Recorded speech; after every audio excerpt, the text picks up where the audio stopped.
Hello everyone, it's Miss Alvarez again, and today we're going over exemplification, one of our text structures. So if you guys remember, we have gone over text structure twice already with description and process. If you need to review those two text structures, you can click on one of the other videos. So what is a text structure? Text structure refers to how an author intentionally organizes his or her text. Nonfiction texts can have many different text structures. So the different text structures, we've already covered two. We're on our third one, which is exemplification, and there are four more to go. So what is an exemplification text structure? Whereas process is where an author would give us the steps on how to execute something or explain a complex idea. Exemplification gives us examples that illustrate or explain the complex idea. So the purpose of exemplification text structure is to break down a complicated idea for an audience using a specific scenario so that they can understand it better. So as always, we have two examples here. Example number 1, listing examples of vulnerable habitats in an article about the effects of global warming. Example number 2, listing examples of historical plagues in an article about the COVID-19 pandemic. So, exemplification has very specific signal words.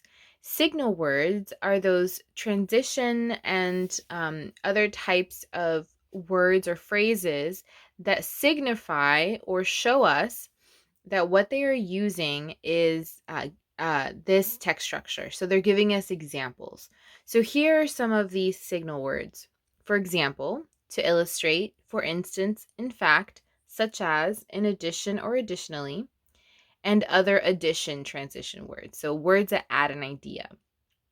But also listing or a series. So a lot like process. It's a lot like process. So here's our first nonfiction example. You guys can go ahead and pause the video now so you can read it and then hit play again so I can explain the annotations. So the annotations are showing me what is the main idea of the article and also where my examples are.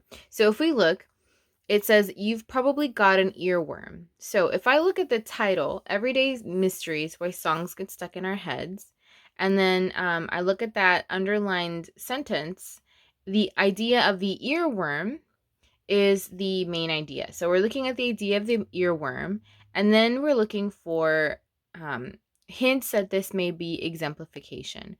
So it's already boxed here. The quirky YouTube hit What Does the Fox Say by Ilvis Starships We Built This City and the Baha Men's Who Let the Dogs Out are just a few tunes known to spawn earworms, according to Margulis. Okay, so here they're giving us examples, two examples of an earworm. Then we have this other underlined portion. The phenomenon is quite common. And then it says, for instance, a study from blah, blah, blah. Okay. So for instance is a signal transition. Okay. So this is a signal word. So we're going to go, so it relates back to that main idea of the second paragraph. The phenomenon is quite common. Next, we have our second example.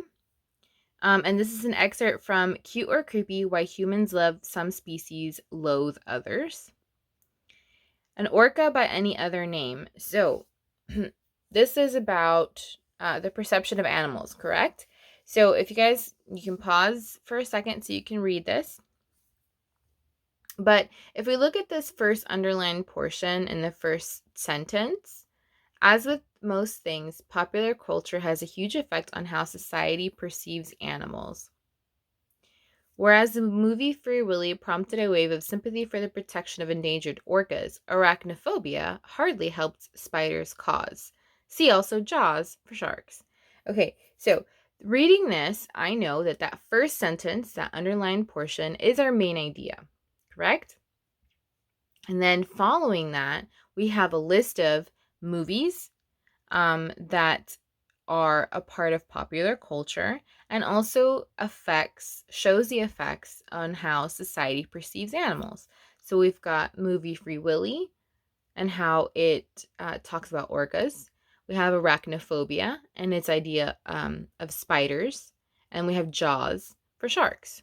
Okay, so the author has listed examples that support the main idea, thus using the text structure exemplification. Pretty easy, right?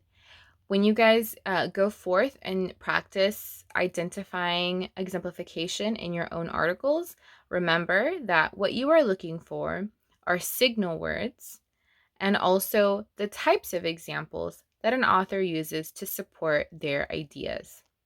All right, guys, as always, good luck. I know you're going to do awesome.